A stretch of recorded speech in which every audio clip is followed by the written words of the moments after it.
여러분 안녕하세요. 장성수 전사입니다. 오늘 함께 보실 말씀은 잠언 27장 3절부터 10절까지 말씀입니다. 돌은 무겁고 모래도 가볍지 아니하거니와 미련한 자의 분노는 이 돌보다 무거우니라. 부는 잔인하고 노는 창수 같거니와 투기 앞에야 누가 서리요. 면책은 숨은 사랑보다 나으니라. 친구의 아픈 책망은 충직으로 말미암은 것이나 원수의 잦은 입맞춤은 거짓에서 난 것이니라. 배부른 자는 꿀이라도 싫어하고 줄인 자에게는 쓴 것이라도 다니라. 고향을 떠나 유리하는 사람은 보금자리를 떠나 떠도는 새와 같으니라. 기름과 향이 사람의 마음을 즐겁게 하나니 친구의 충성된 권고가 이와 같이 아름다우니라. 네 친구와 내 아비의 친구를 버리지 말며 내 환난 아래 형제 집에 들어가지 말지어다. 가까운 이웃이 먼 형제보다 나으니라. 아멘. 사람은 누구나 완벽하지 않습니다. 죄인이기 때문에 불완전한 거죠. 그래서 그 마음의 생각이나 행실이 완전 무결하다라고 할 수 있는 사람은 아마 없을 겁니다. 겉으로는 굉장히 도덕적이고 경건하게 보일지언정 그 속에서 남들이 보지 않는 곳에서는 알게 모르게 잘못을 저지를 때도 있고 또 눈에 보이지 않는 마음으로 죄를 짓고 있기도 하죠. 이럴 때 필요한 것이 바로 충고와 책망입니다.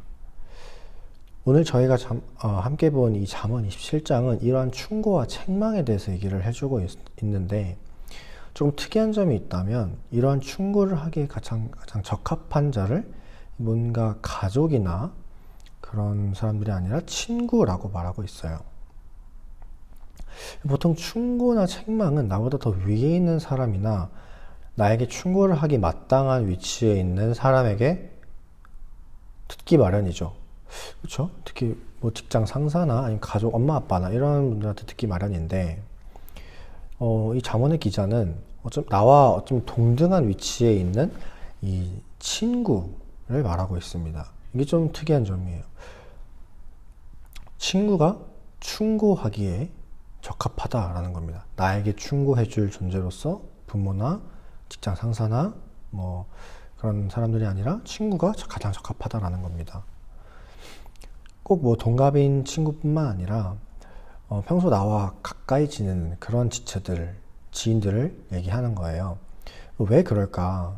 우리는 친구 앞에서 가장 편한 모습이 나타나기 때문입니다.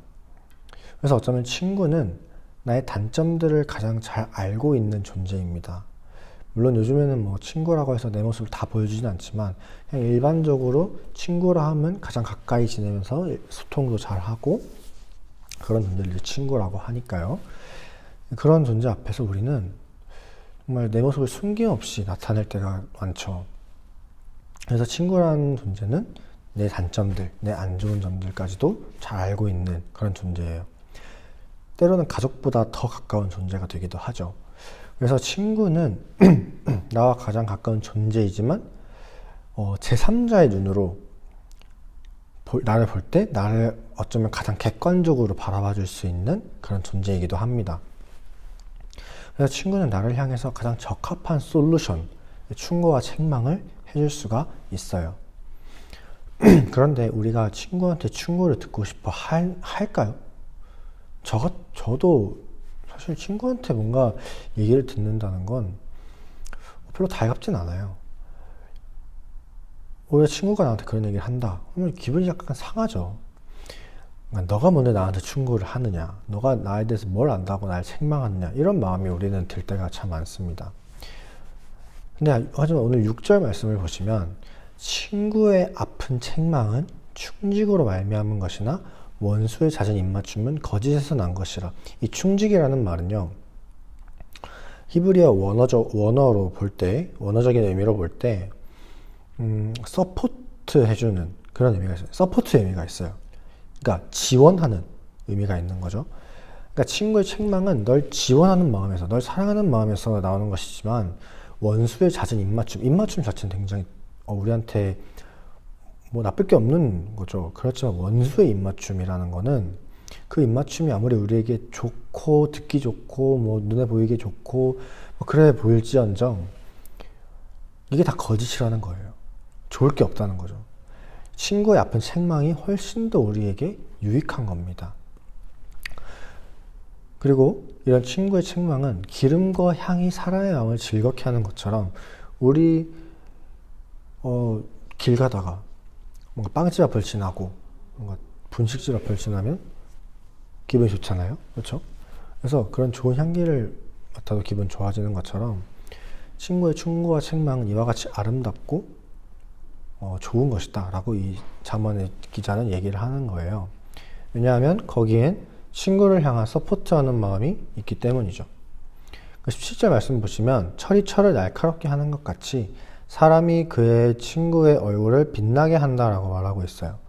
이것은 친구끼리 대화하면서 의견을 서로 주고받을 때 철과 철이 부딪혀서 서로 날카로워지고 그렇게 뭔가 더욱 쓸 수 있게끔 되는 것처럼 서로가 서로에게 더욱더 유익한 대상이 되고 상대로 하여금 내가 더 발전한다 라는 말입니다. 그래서 친구의 충고는 유익한 거예요. 하지만 주의해야 할 것이 있어요. 이 충직한 마음, 상대를 지원하고 지지해주고 더 잘 되길 바라는 마음, 그 사랑하는 마음이 있어야 돼요. 이게 없다면 상대방의 단점을 보면서 일어나는 내 화를 쏟아내는 그 분풀이에 지나지 않는 겁니다. 그래서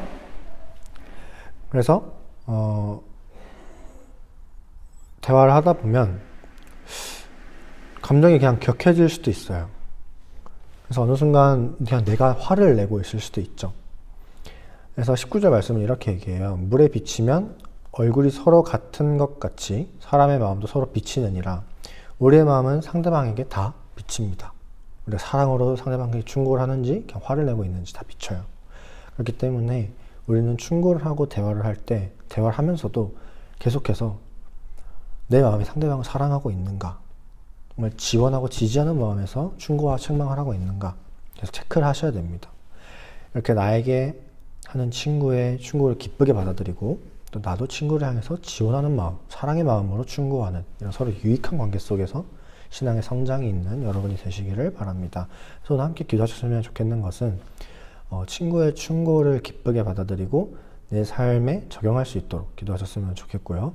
두 번째로는 내 욕심과 화를 따라 충고하는 것이 아니라 친구를 사랑하는 마음에서 충고할 수 있도록 기도하셨으면 좋겠습니다. 이렇게 두 가지 기도 제목 가지고 함께 기도하겠습니다. 사랑의 하나님 아버지, 오늘 잠언 말씀을 통하여서 친구의 충고를 함께 배웠습니다.